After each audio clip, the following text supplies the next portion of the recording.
Hello, I'm Meryl Hathaway, and today our guest is Amy Anderson of Wild Coffee Marketing. She is a widely respected and creative industry leader who sees the unique opportunity to leverage creativity to transform both brands and entire organizations across multiple sectors.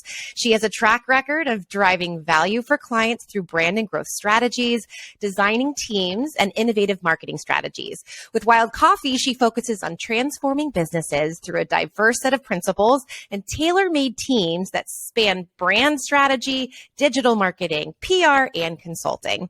With more than 25 years of experience at brands such as Calvin Klein and the New York Times Digital, with a roster that includes e-commerce, manufacturing, healthcare, financial services, and technology clients, we are so excited to welcome Amy to the show. Good morning. Good morning. Thank you so much for having me. Yeah, absolutely. Let's jump right into getting to know you because this is the fun part. So I'm going to ask you a series of this or that questions. Don't think too hard. Just throw out your first instinct response, okay? All right. Tablet or laptop? Oh, laptop. You know, I'm all things MacBook girl, like to have the fastest, the newest. Yeah. The tablet for me was really sort of a vehicle for watching movies and entertainment. And now I'm locked out without a passcode and it sits here on my shelf. I can see it. So that's what happened. I feel like that's actually really common and that no one ever knows what to do about it.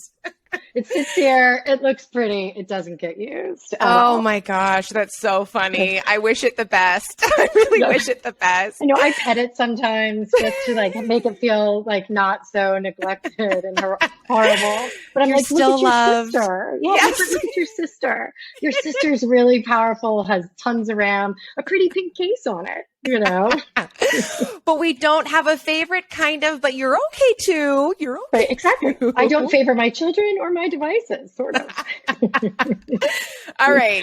This might be a silly one, but coffee or tea?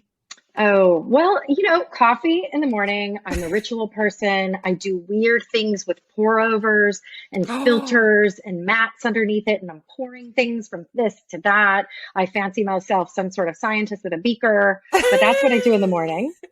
Tea is nice because that's medicinal. To me, that's sleepy time tea. That's winding down my day. But I am on high octane fuel all day. So I like to say that the energy is natural, but I do have some assistance for sure. Yeah. I love the image of the beaker. I have one of those too. And my fiance got it ages ago. And we were especially when the pandemic first started, it was like, we need something that feels like a ritual. It became like, I literally had to write down the instructions of exactly how to do it because I kept making errors. And he was like, you don't understand. This is science. And I was like, okay. At the same time, I really just want coffee and I want it quickly. And he's like, no, there's a method. It makes sense. It's necessary. So like, I understand that ritual now and it's actually a beautiful thing.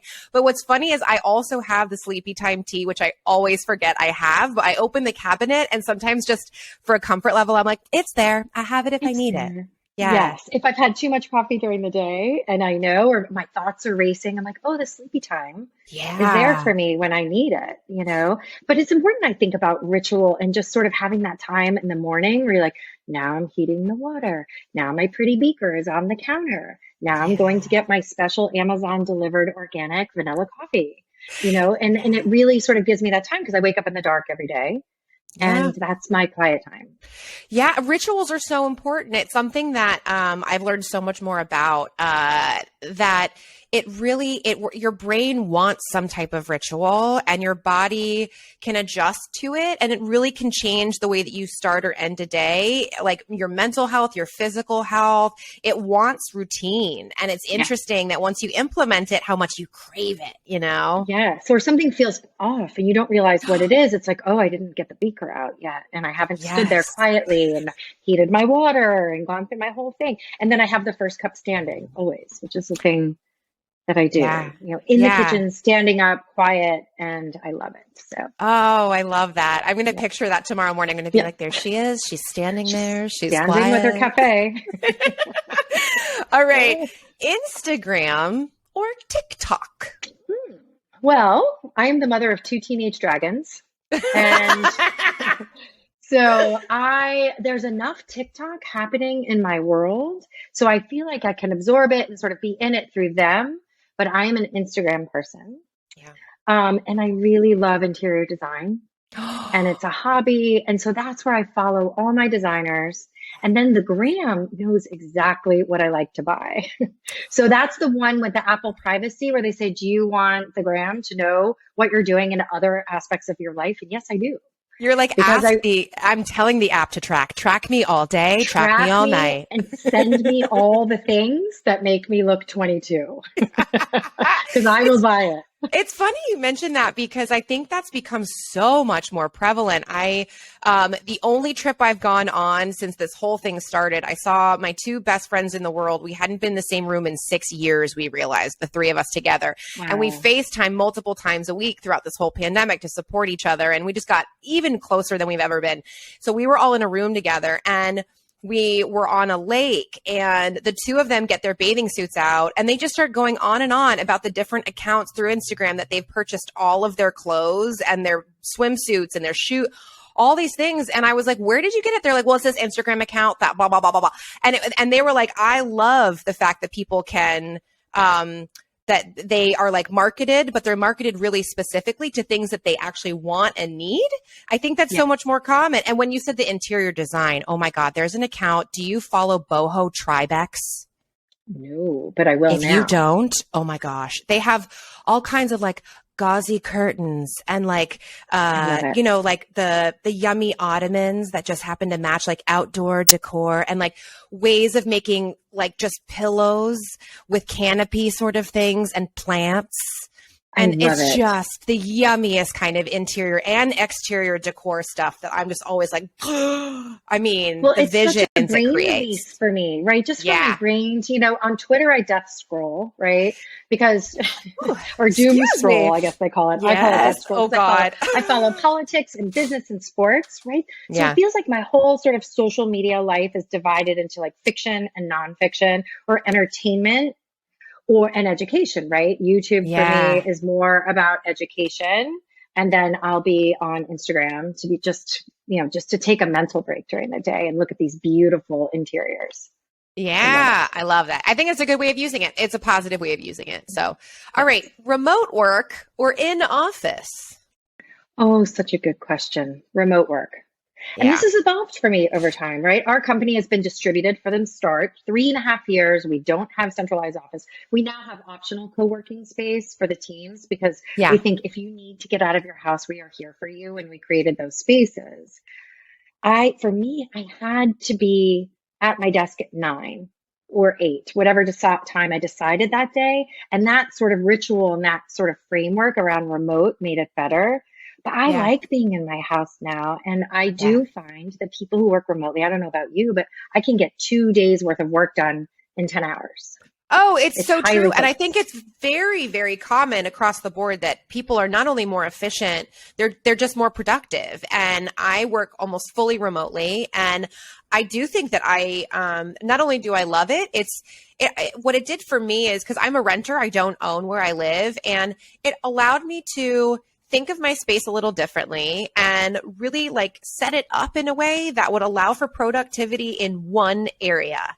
And then aside from that area, the rest of my space is designated to comfy, cozy. My home has always been like my sanctuary. So I really keep it that way. But now I have like a designated area where I get my work done. And being in Los Angeles, not having to commute is a completely different lifestyle that in a lot of areas across the country, I think that's one of the biggest things people are saying is like, I don't waste my time getting from point A to point B to do the same thing I can do at point A all day, you know? Absolutely.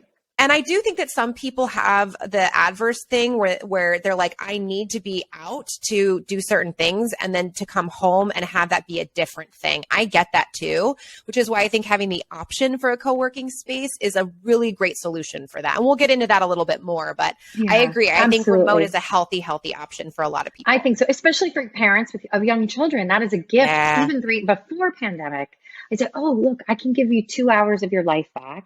please go spend it with your children. We're a family first organization. I need that for you. And then it's the opposite where it's, oh, you have to get out. All right, let me go find some co-working space to give you an option so that you can get out. And I think it just makes you more in tune with yourself, your work styles, your schedule, your people. And that makes me feel really good about that for them. Yes, it's so smart. I love that.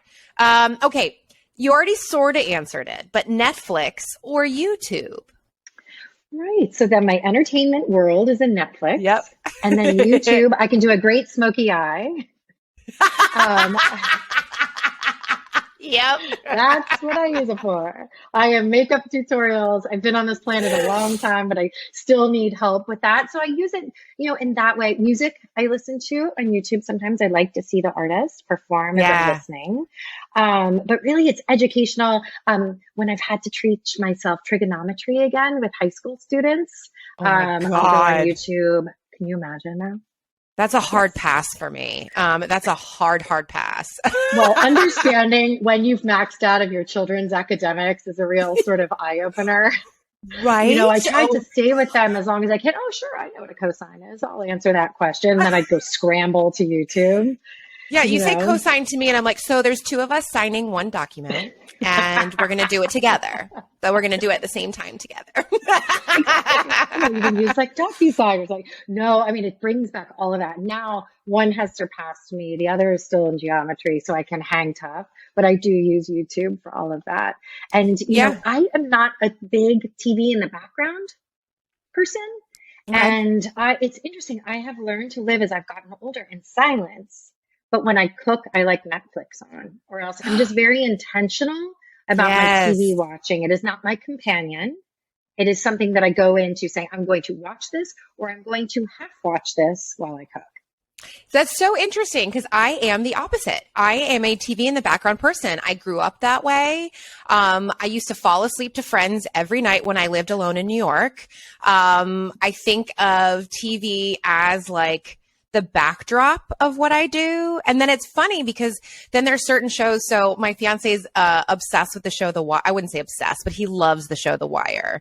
And I'm from suburban Maryland. So he was like, when we met, he's like, so you must love The Wire. And I was like, never seen it. Don't care. A very and he was select like, group of people loves that. Yes. And I was like, I have not seen it. So I watched it with him and I realized because we're on the second go round now years later to watch it again, I did not pay attention at all the first time. I am having full like blown moments where I'm like, oh my God. He's like, you've actually seen this before. And I'm like, I wasn't paying attention to any of it because I'm used to it. And that's one of those shows, right? You have background you have to pay shows, attention. and then you have watch shows, right? Yes. So I will not admit what my background shows are because they're not.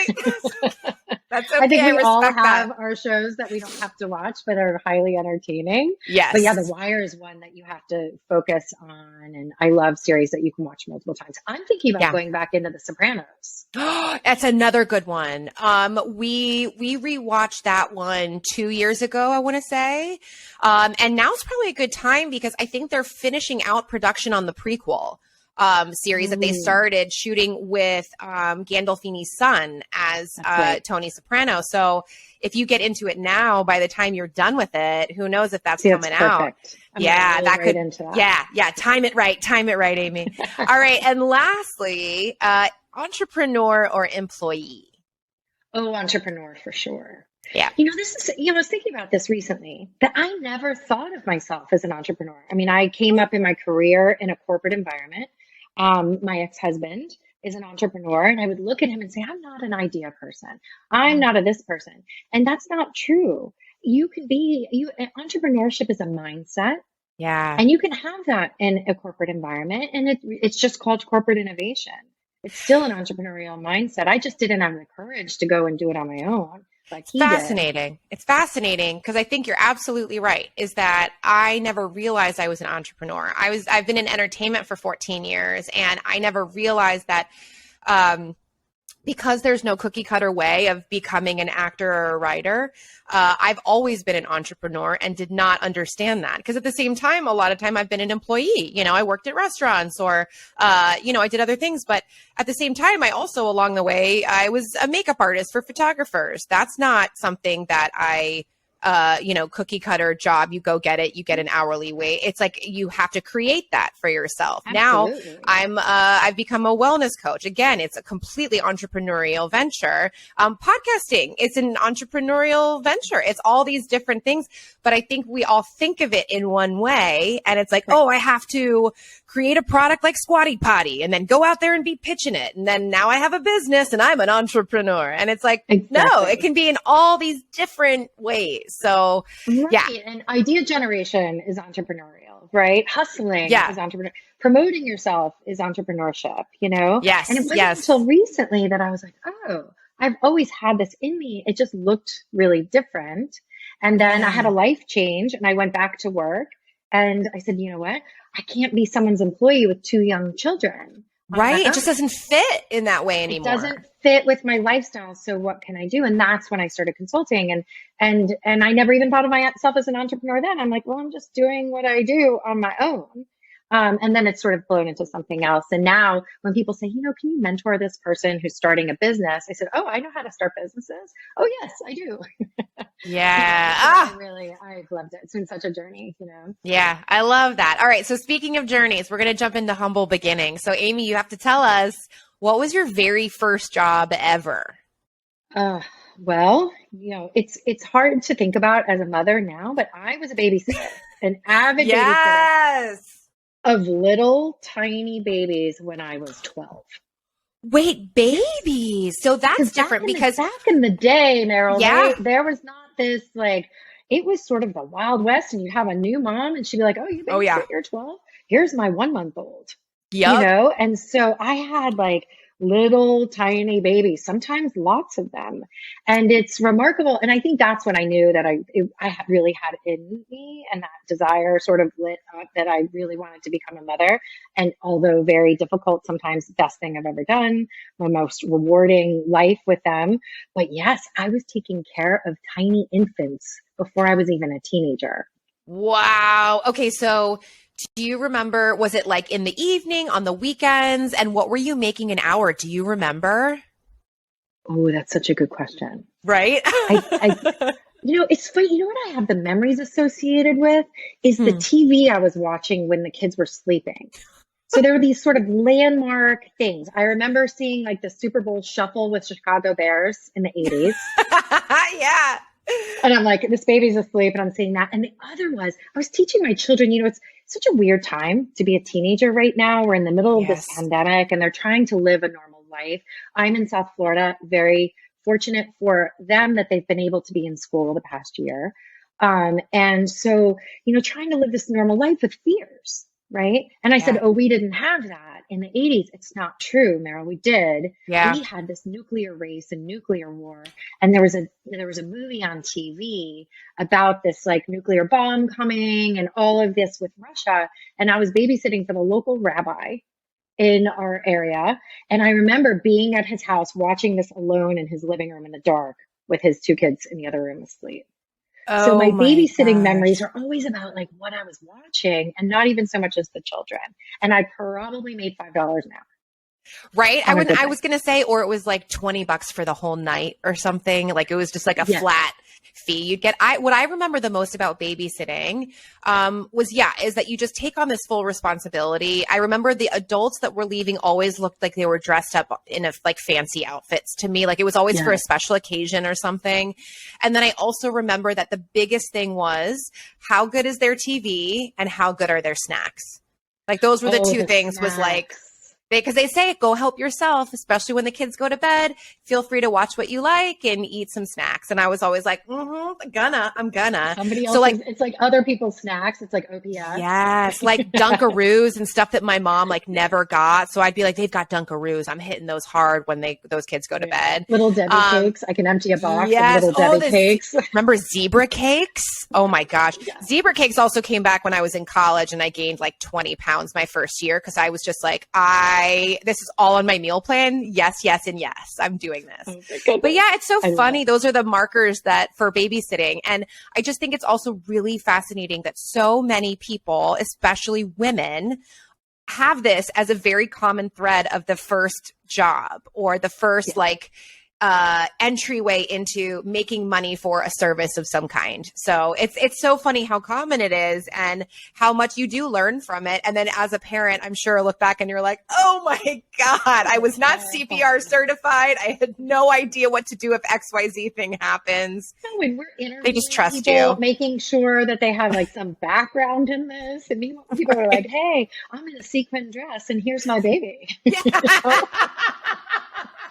We're going to dinner now. Good luck. Good luck. And then you'd have to call the restaurant, So that was one, like they would leave the phone number and emergency numbers. And if there's something happening, I remember that too. Restaurant, Yes. That it was like, if you do need us, try not to call, but if you do need us, right? Right. If there's a lot of blood, not just a little blood, but if we're at like 911 levels. Well, now it's funny because the tables have turned because I have teenagers. And when I go out, they're like, hey, what are you doing at the London Club? It's 11 o'clock, And they're following you. I was going to say, because the Nest Cam life is also, the parents are just like opening up the live stream to like see what's happening because they care that much. Like talk about tables turning. Now you're just hoping they're not watching you. Yes. I'm like, why are you tracking me tonight? They're like, well, it's a little late. You're usually not out this late. And I'm like, boys, I'm fine down the street. And I never turned on the cameras, Meryl, in the house. That was the one thing that I was like, hey guys, we have an honor system here. And, and I live in a safe area, so it's just not necessary for, sometimes we have access to so much information. Yeah. I've been in a meeting with someone who gets an alert that their teenager drove over 32 miles an hour. And I just think that starts to disrupt your brain when you just get all these starts and stops. And we have so much information. So I didn't turn the cameras on, but my children do use Find My Friends to find their mother when she's out.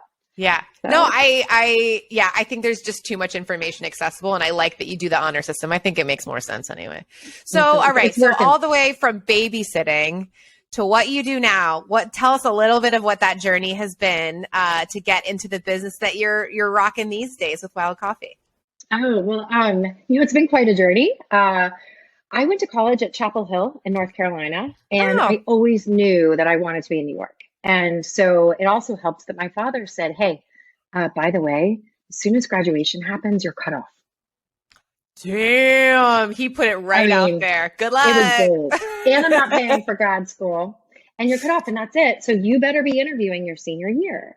So that, it's an interesting approach, especially now. I don't know if I would do the same thing, but I went and got a job at 17 Magazine in New York. Knew somebody who knew someone, got an interview, and this is back in the 90210 days. And Tori Spelling's walking in. Oh yeah. So my first job out of college, I'm at this magazine in New York. Tori Spelling is walking the halls, but I had this like fundamental thing that wasn't working for me. And I said, well, how do we know that all this advertising works? Yeah. How do we know on the marketing side, like, how do you really measure it? I mean, we have a circulation rate, we have readers per copy, and then there was a sheet that came out and so I ended up going into broadcast at Calvin Klein because at least we had the Nielsen ratings, right? So I did television and radio, and that felt a little bit more accountable. And then the internet came, and Calvin Klein said, what are we going to do with all of this? And it was 1995, and they wanted to start producing video. I'm like, so me and my AOL dial-up, and my modem have to solve the problem of getting Calvin Klein's models on the internet. So progressively was all about sort of tracking and accountability. And then I joined the group that launched the NewYorkTimes.com. Wow. Yeah. And so then that was one of the first sort of gated pieces of content that we had back then. You had to register. It was not paid then. And the whole sort of cannibalization with the newspaper and how did that all work? But it was all sort of this media business that I loved. And then I went pure.com with a company called iVillage. Yeah. I don't know if you remember them. It was Parent Soup. I do remember iVillage. Yeah. And I loved it. It was the first website sort of geared to women. And it was sort of the start for me in my mind of social media because it was all the message boards and everybody talking and sharing and helping each other.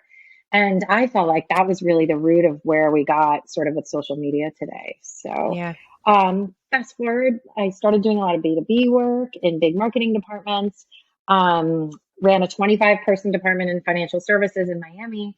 And then I took a few years off and did some volunteer work. And then I had to find a way to support myself again. So that's when I said, I'm going to try to do this on my own because I've helped all these companies profit off of my ideas and my hard work. And I'm a very devoted employee. And so let me see if I can do it on my own. And that's when we started Wild Coffee. Wow. So the impetus to going out on your own was really, I'm on my own in a different way now. So why not do it in business too, in a way that's going to work for my lifestyle now?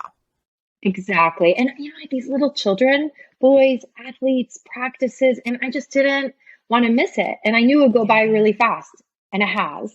So Yeah. I'm so glad. And I think it is a misnomer, right? You start your own business and you have flexibility and time. We know that's not really true, but at least Yeah. it was my choice of when I left, when I drove to a soccer practice.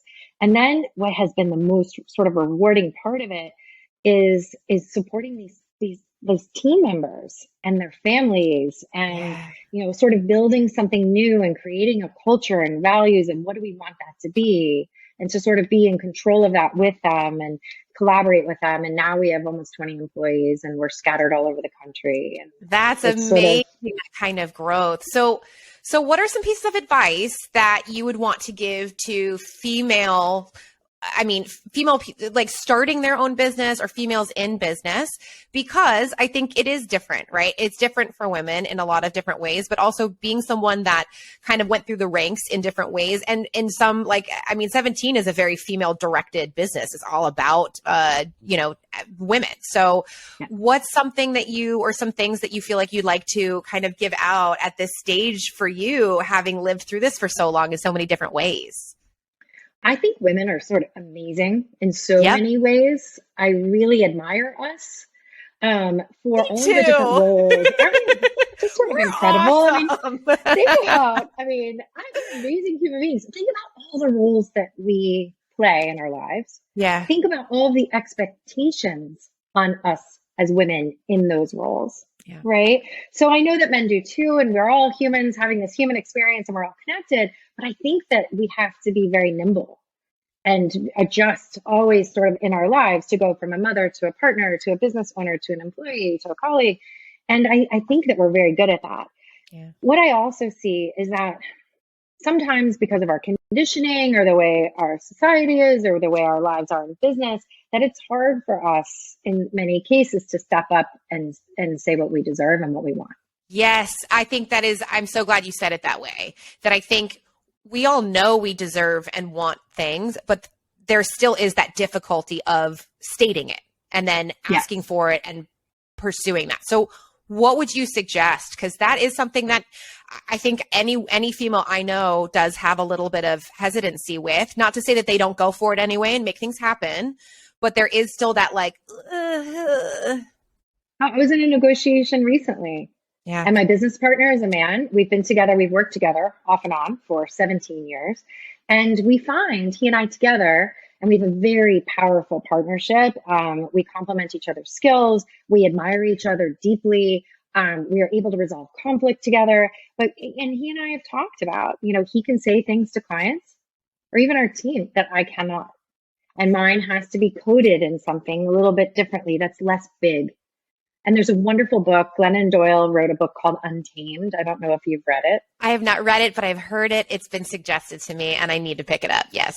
Yes. Even if you listen to it, because it's all sort of her stories. I get the chills even talking about it. And she actually just moved to California, to Los Angeles. Oh, She was here in Naples, and she's married to Abby Wambach, and they just relocated to LA. And it's just, she talks about how we're so conditioned to be small, keep our bodies small, keep our spirits small, not too loud, not too much. And I think that we're finding a way to unleash, right, and become untamed in many ways and live our full sort of experience as women and as human beings and all of our humanity in the workplace. Yeah. And there are many of us there, and I think we're incredible leaders. I think we're great listeners. And so sometimes even doing podcasts was a little uncomfortable for me at first. And then recently I said, you know what? I just let it go. And I think that we just need to let it go sometimes and ask for what we want and feel confident about our ideas and our abilities and just let it go. And I love that. I think something that has been put in front of me so many times, and I don't remember the source, so I apologize for not being able to credit exactly as I'd like, but I've been given that advice, sort of blanketed for women. ask for and do things the way that any mediocre white man would. Yes. And I think that we're talking about that more, all of us, right? Yeah. About the mediocrity that is accepted in our society and how we have to push and who has to work a little bit more. Yeah. And that I've become extremely aware Yeah. of that. So I think, let's live in our excellence and let's just go and do and not have to wrap everything up in sort of this humble package where we make ourselves small as though we need to be forgiven for asking. Yeah. And in this negotiation, it was all men in the room and me. And it is uncomfortable. And I know that it is not received in the same way as a bunch of guys like with their elbows on the table, and I don't care. I don't care. So how do you get to the place where you can say, I don't care, like in that moment, and it's you and let's say 9 dudes around a table? How are you convincing yourself in your mind, I belong here and I'm going to say exactly what I need to say? Like, what's that sound like? It's really sort of that conversation with yourself where it's none of our business what other people think of us. That is some of the best advice. Maybe 15 years ago, someone had said, it's not our business what other people think, because they will always judge. Their minds are always going with the same conditioning that ours are, mostly from childhood experiences, right? Yeah. So that is the filter through which you see me. And it is really none of my business what you're experiencing in that moment.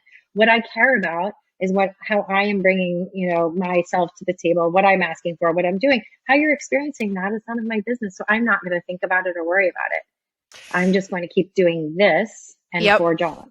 I think that's such good advice. It's just, and you said it before too, just let it go. The minute it starts to come up where you start to think about it, nope, not my business, let it go. Focus on what I'm here for. That's what I'm here for is what's important. Right. So speaking of these differences, I'd love to touch on and give you a moment to speak on being a mom, and being the co-founder of a successful company, of someone who manages all these people.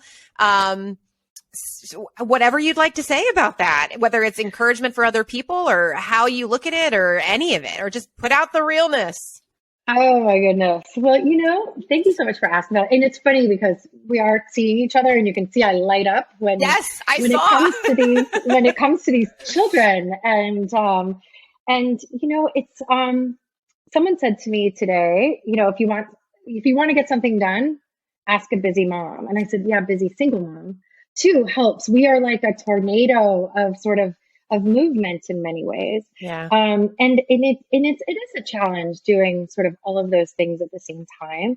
But I just find that, if I keep my intentions with respect to my team, my clients, my children, myself in a really good place, then the busyness and the schedule, right? Because I was in Nashville last night.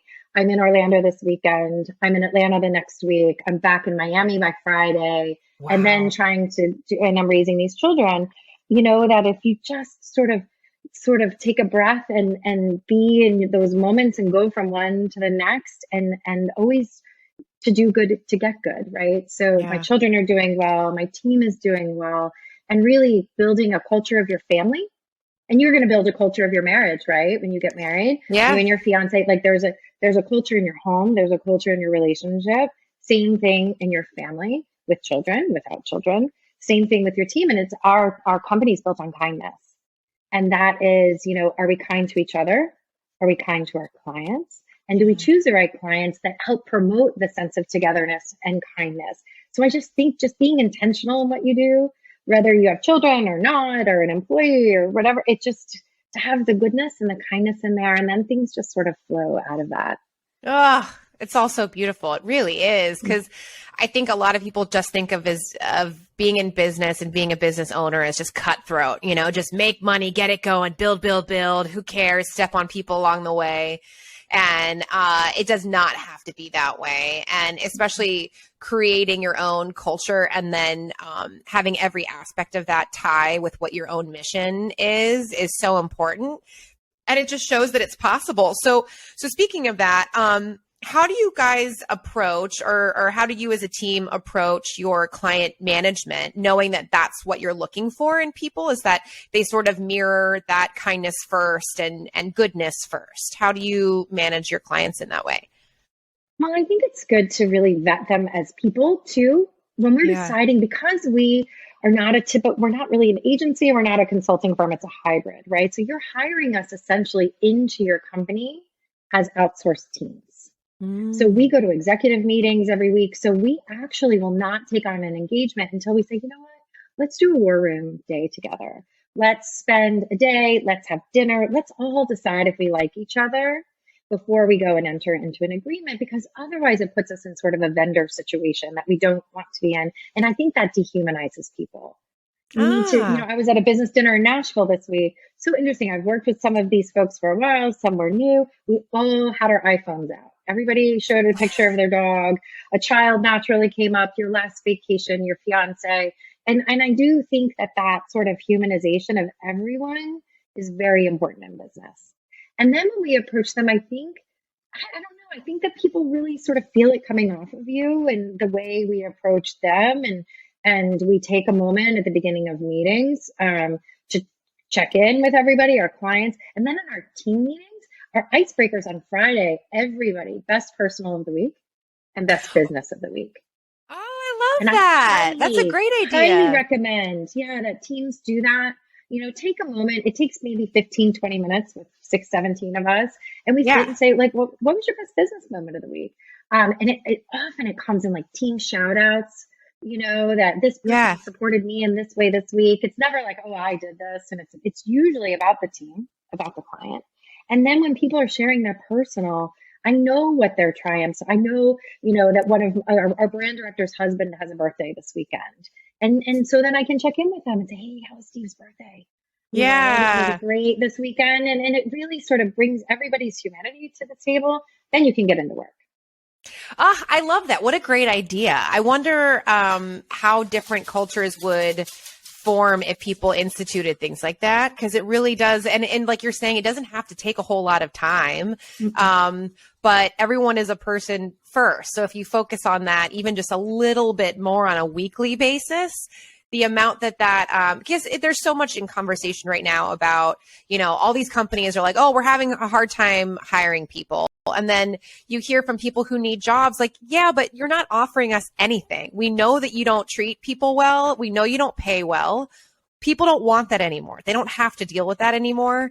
And people want to be somewhere where they're valued. And that value means not just for their work, but who they are and how they live their lives. And beyond just the measure of, I put in a great amount of work for $50 an hour. It's like, no, like we all need more than that. We want benefits. We want things that allow our lives to feel good. So I think focusing that way internally and then also with your clients and things is such a great way of looking at it. Just makes so much sense. So I love all of that so much.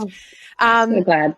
Do you guys have, I keep saying you guys, I'm trying to change my terminology. Do you as a team, do you have a favorite industry to work with your clients through? Or is it, because I know you work with so many different types of companies and things, but do you have a favorite? That's such a good question. We're really good in several areas. I think financial services and B2B. We Wow. really like to bring creativity and vibrance into markets that don't traditionally have them. I mean, give me an industrial company and I'll make it sexy kind of thing. Like, I love that. We do a lot in bridal too. So imagine financial services, Interesting. industrial. We work with a phenomenal designer out of New York named Kelly Faitanini. So when you're ready for your dress, if you haven't gotten it yet, Oh we can gosh. give you our fan favorites.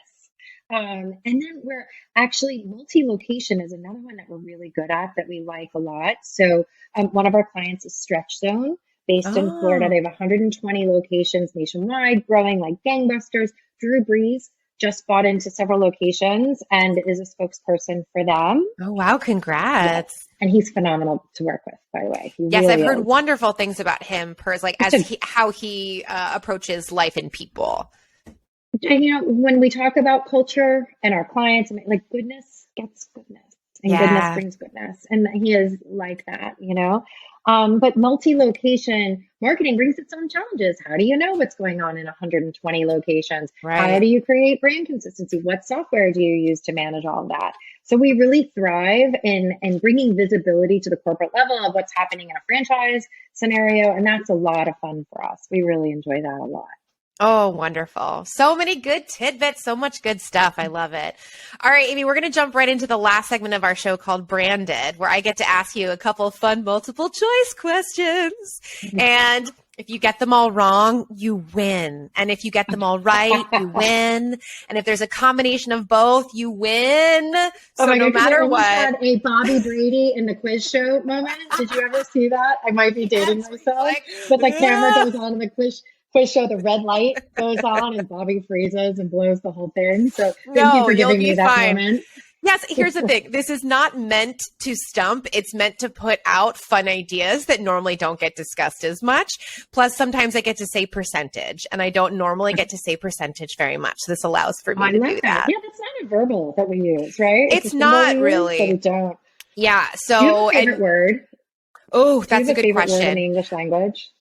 You know a word actually that came up, two different words came up. They're both A words, which is funny. Articulate and aesthetic. I like both of those Ooh, words. because of what they mean or how they sound? I think both. I think they feel Yeah. good coming out of my mouth. They make me feel like I sound smart when I use them. But also, I really like what they both mean. What Yes, about you? Do you absolutely. have a favorite? I do. It's ebullient. Ooh, that's a good one. Yeah, because I don't know that there's one that really captures extreme joy and enthusiasm. Yeah. And I just like it and I like the way it sounds. And when we name companies, that is a major, what do we say? Is it good in the mouth? Is it fun in the mouth? I mean, you can't Yeah. name a company that doesn't, that has too many consonants. And recently we named a bank Sonata. And Sonata Sonata. looks fun, sounds fun. The O's and the A's look good. So fun in the mouth. Yeah. So ebullient just captures, like, I don't know that you can get much more enthusiastic than ebullient. So I love Yes. Oh, I love that. What a great question. Thank you for asking me one. No one ever asked me a it. question during the show. All right. So, Brandon, I've got three questions for you. And these all revolve around female entrepreneurship because why not? Right. All right. Number one, what percentage increase has the US seen in female entrepreneurship since 2001? Is it A, an 80% increase, B, 114% increase, or C, a 57% increase since 2001? Since 2001, Yeah. 114? Is it that Yes, high? that is correct. I know. Isn't that exciting? I was like, yes, when I saw that.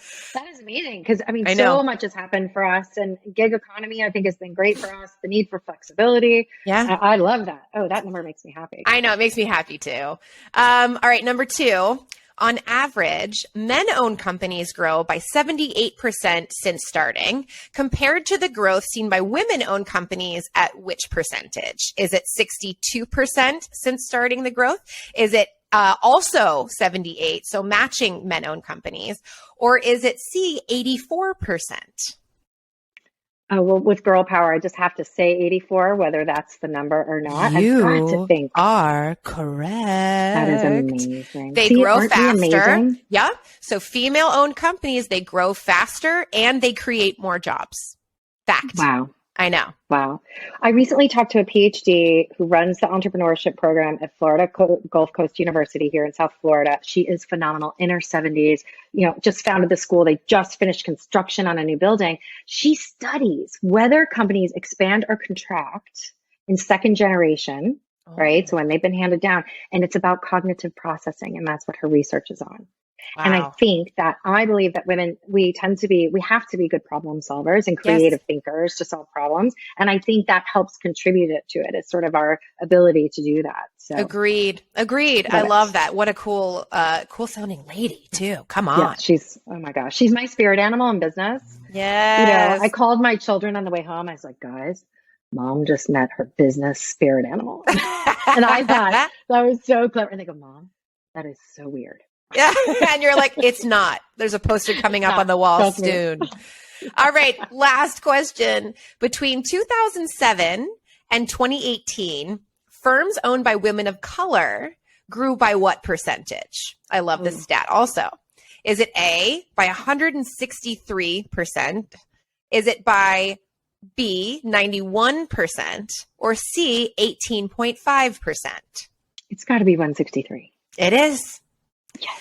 163% increase grown between in 11 years. It jumped by that much. And that's ending in 2018. So in the 3 years since, I imagine it is going there's a lot of even awareness, higher. right? With So much more businesses now. So on Instagram, I follow several sort of activist leaders, all women. Me too. They were promoting this week. One of them is doing Black Owned Business Month in August. And she sold out this woman's company in 2 days this week.